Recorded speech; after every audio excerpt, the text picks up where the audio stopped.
আসসালামু আলাইকুম আরহামতুল্লাহ। সুপ্রিয় 5 মিনিট মাদ্রাসার দর্শক মণ্ডলী, হাসবুনাল্লাহু এর বিস্ময়কর ফজিলত সম্পর্কে জেনে একজন মুসলমান বিভিন্ন রকম বিপদ আপদ থেকে রক্ষা পেতে পারে। আমরা মানুষেরা প্রতিনিয়ত নানা রকম বিপদে পড়ি, আর এই সকল বিপদ আপদ থেকে একমাত্র মহান আল্লাহ তাআলা আমাদেরকে রক্ষা করতে পারেন। আর তাই আল্লাহ তাআলা পবিত্র কোরআনে সকল ধরনের বিপদ আপদ থেকে বেঁচে থাকতে উক্ত দোয়া অর্থাৎ হাসবুনাল্লাহু দোয়াটি দিয়েছেন। দুনিয়ার যাবতীয় ক্ষতি আপদ বিপদ থেকে মুক্ত থাকতে এবং বেঁচে থাকতে এবং তার যাবতীয় পরীক্ষায় পাশ করতে পবিত্র কোরআনের দুটি আয়াতাংশের সমন্বয়ে একটি উত্তম তাসবিহ তথা দোয়া রয়েছে, যা সফলতা লাভে অত্যন্ত কার্যকরী, আর তাকেই আমরা মূলত হাসবুনাল্লাহু বলে থাকি। তাহলে এখন প্রশ্ন আসতে পারে, হাসবুনাল্লাহু দোয়াটি কি? আসুন তাহলে মূল আলোচনায় প্রবেশের পূর্বে হাসবুনাল্লাহু দোয়াটি সম্পর্কে জেনে নেই। মহান আল্লাহ তাআলা তার বান্দাদের বিপদ আপদ থেকে রক্ষা পেতে পবিত্র কোরআনের সূরা আলে ইমরানের 173 নম্বর আয়াতে হাসবুনাল্লাহু দোয়াটি দিয়েছেন। তাহলে কি সে আমল অথবা দোয়া? চলুন তাহলে জেনে নেওয়া যাক হাসবুনাল্লাহু দোয়াটি সম্পর্কে। প্রিয় দর্শক, হাসবুনাল্লাহু দোয়াটি হচ্ছে হাসবুনাল্লাহু ওয়া নি'মাল ওয়াকিল। হাসবুনাল্লাহু ওয়া নি'মাল ওয়াকিল। প্রিয় দর্শক, আমি আরবি উচ্চারণের পাশাপাশি বাংলা উচ্চারণ দিয়ে দিয়েছি। আপনি কষ্ট করে এটি দেখে দেখে মুখস্থ করে নিন। এর অর্থ হচ্ছে আল্লাহই আমাদের জন্য যথেষ্ট এবং তিনি উত্তম সাহায্যকারী, কার্য সম্পাদনকারী।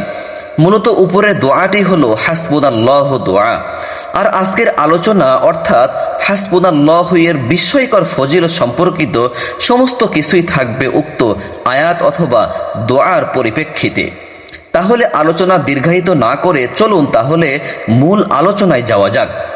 হাসবুনাল্লাহু এর বিস্ময়কর ফজিলত ও আমল। হাসবুনাল্লাহু ওয়া নি'মাল ওয়াকিল অংশটি পবিত্র সহিহ হাদিস দ্বারা প্রমাণিত। হযরত ইব্রাহিম আলাইহিসসালামকে যখন আগুনে নিক্ষেপ করা হলো এবং রাসূল সাল্লাল্লাহু আলাইহি ওয়াসাল্লাম মুশরিকদের হামলা হবে এমন খবর শুনে হামরাউল আসাদে উক্ত দোয়াটি পাঠ করেন। অন্যত্র রাসূল সাল্লাল্লাহু আলাইহি ওয়াসাল্লাম এই বিশেষ দোয়াটি পাঠ করার ব্যাপারে উৎসাহিত করেছেন। তবে নি'মাল মাওলা ওয়া নি'মান নাসির বাক্যটি আল্লাহর প্রশংসা সূচক কোরআনের আয়াত। সূরা আনফাল আয়াত 40, সূরা হজ আয়াত 78, যা কোনো দোয়ার সাথে যুক্ত করে পাঠ করার কোনো বাধা নেই। যে কোনো দুঃখ কষ্ট বিপদ দুশ্চিন্তায় আল্লাহর উপরে পূর্ণ তাওয়াক্কুল প্রকাশের জন্য এখানে উল্লেখিত উপরোক্ত ইসলামিক দোয়া পাঠ করা যায় আর তার ফজিলতও পাওয়া যায়। প্রিয় দর্শক, তরুণ জেনে নেই হাসবুনাল্লাহু এর আমল সমূহ কিভাবে করবেন। এই আমলটি করার আগে এবং পরে 11 বার দরুদ শরীফ পাঠ করবেন। অর্থাৎ এখানে প্রশ্ন আসতে পারে, আমি কোন দরুদ পাঠ করব?